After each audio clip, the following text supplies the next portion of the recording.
স্বাগত জানাই নিহারিকার নতুন একটি পর্বে। আচ্ছা ভাবুন তো, 10 ঘন্টা আপনার বাড়িতে কারেন্ট নেই, বিষয়টা কেমন হয়? আচ্ছা এবার ভাবুন, পুরো একদিন কারেন্ট নেই, সারা জীবনের জন্য কারেন্ট নেই, তাহলে কেমন হয়?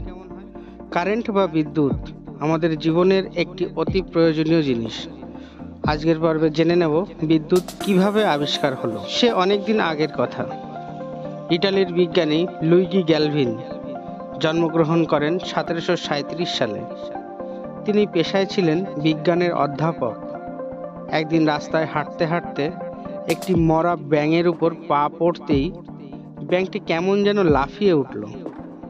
তিনি বিজ্ঞানের প্রফেসর, বিষয়টিকে অন্যভাবে নিলেন।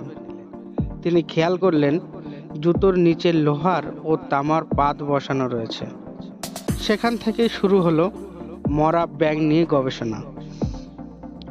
একদিন নিজের ঘরে বসে পড়াশোনা করছেন, এমন সময় হঠাৎ তার স্ত্রী এসে বললেন, শিগগিরই শোনো, দেখো তোমার রাখা মরা ব্যাঙটা নাচানাচি শুরু করেছে। গ্যালভিন গভীরভাবে লক্ষ্য করলেন তামার পাত্রে রাখা ব্যাঙটি লবণ জলে ডোবানো রয়েছে, আর তার কাছে রয়েছে একটা লোহার টুকরো। তিনি বুঝতে পারলেন তামা, লবণ জল ও লোহার সংস্পর্শে মরা ব্যাঙটির শরীরে তড়িৎ প্রবাহের সৃষ্টি হয়েছে।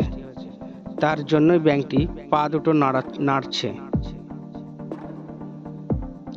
সমকালীন বিজ্ঞানী মহলে তড়িতের কথা অল্প স্বল্প জানলেও সৃষ্টির কৌশল কেউ জানতেন না। গ্যালভিন তৈরি করলেন তড়িৎ সৃষ্টির কৌশল। তিনি এই মরা ব্যাঙ নিয়ে অনেক গবেষণা করেছিলেন। অনেক মানুষদের ব্যাঙ নাচিয়ে দেখাতেন, মানুষ মজা পেত। ওনাকে অনেকেই ব্যাঙ নাচানো অধ্যাপক বলে ডাকতেন। তিনি বলতেন, এই মরা ব্যাঙটির দেহে যে তড়িৎ শক্তি সৃষ্টি হয়েছে, সেই শক্তি কাজে লাগিয়ে মানুষ একদিন সভ্যতার চেহারায় পাল্টে দেবে। সত্যিই তাই। গ্যালভিনের এই ব্যাঙ তত্ত্বকে অবলম্বন করেই বিজ্ঞানী ভোল্টা আবিষ্কার করলেন তড়িৎ তত্ত্ব। প্রত্যেকেই জানি তড়িৎ আজ মানব সভ্যতাকে কোথায় পৌঁছে দিয়েছে। সমস্ত বিশ্ব উজ্জ্বল আলোয় আলোকিত হয়ে উঠেছে। সাথে থাকার জন্য ধন্যবাদ। ভিডিওটি ভালো লাগলে অবশ্যই লাইক করুন। পরবর্তী ভিডিওতে চ্যানেলটি সাবস্ক্রাইব করে সঙ্গে থাকুন। দেখা হবে নতুন একটি ভিডিওতে। ততক্ষণ ভালো থাকুন, সুস্থ থাকুন।